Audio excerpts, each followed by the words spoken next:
Chicken box ഉള്ള സമയത്ത് തല കുളിക്കാൻ പാടുണ്ടോ? ഡെയിലി കുളിക്കുന്നത് തെറ്റാണോ? ഇത് ശരീരത്തിന് കേടാണോ? കഴിഞ്ഞ ദിവസം ഒരാൾ ചോദിച്ച സംശയമാണ്.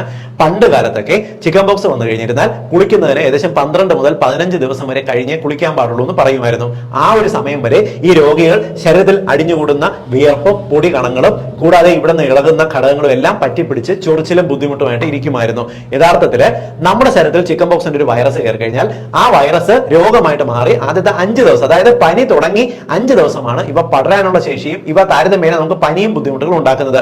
നമ്മുടെ പനിയും ഡിസ്കംഫർട്ട് ഒന്ന് കുറഞ്ഞു തുടങ്ങുന്ന സമയം മുതൽ നമുക്ക് ശരീരം കഴുകാം, പ്രോബ്ലം ഇല്ല. പക്ഷെ ശ്രദ്ധിക്കേണ്ട കാര്യം, നമ്മുടെ ശരീരത്തിലുള്ള ഈ കുരുക്കളെ നമ്മളായിട്ട് ചൊറിഞ്ഞ് പൊട്ടിക്കാതിരിക്കുക. പലപ്പോഴും കുളിക്കുമ്പോഴോ ടവൽ ഉപയോഗിക്കുമ്പോൾ ഇവ പൊട്ടാനുള്ള സാധ്യതയുണ്ട്. നിങ്ങൾ അതുകൊണ്ട് ഒപ്പിയെടുത്താൽ മാത്രം മതി. പലപ്പോഴും നമ്മൾ കുളിക്കുന്ന സമയത്ത് നമ്മുടെ ശരീരത്തിൽ ചിക്കൻ ബോക്സിന്റെ ചെറിയ വെള്ളം കൊണ്ട് പൊങ്ങുന്നതുള്ള കുരുക്കൾ പൊട്ടിപ്പോയി കഴിഞ്ഞാൽ സെക്കൻഡറി ഇൻഫെക്ഷൻ, അവിടെ വളരെ പെട്ടെന്ന് പഴുപ്പ് ബാധ ഉണ്ടാകാനും ഇൻഫെക്ഷൻ ഉണ്ടാകാനുള്ള സാധ്യതയുണ്ട്. മാത്രമല്ല, ഇത്തരത്തിൽ പൊട്ടുന്ന കുരുക്കൾ പലപ്പോഴും നമുക്ക് ആഴമേറിയ ചെറിയ കുഴി പോലെ കാണുകയും കറുത്ത നിറം വരാനുള്ള സാധ്യതയുമുണ്ട്. ഈ ഒരു സാഹചര്യങ്ങളൊക്കെ ഒഴിവാക്കുന്നതിന് വേണ്ടിയാകാം ഒരുപക്ഷെ മുമ്പ്, അതായത് പണ്ട് ആൾക്കാർ 14 ദിവസം കഴിഞ്ഞ് കുളിച്ചാൽ മതി എന്ന് പറയുന്നത്. എന്നാൽ നിങ്ങൾക്ക് പനി മാറിക്കഴിഞ്ഞാൽ സേഫ് ആയിട്ട് കുളിക്കാം. പക്ഷേ ശ്രദ്ധിക്കേണ്ടത്, ശരീരത്തിലുള്ള ഈ കുരുക്കൾ പൊട്ടാതെ നോക്കുക. കുളിച്ചു കഴിഞ്ഞ് ഒപ്പിയെടുത്താൽ മാത്രം മതി. വളരെ സ്ട്രോങ് ആയിട്ട് തുടയ്ക്കരുത്. ഒന്ന് ഷെയർ ചെയ്തോളൂ.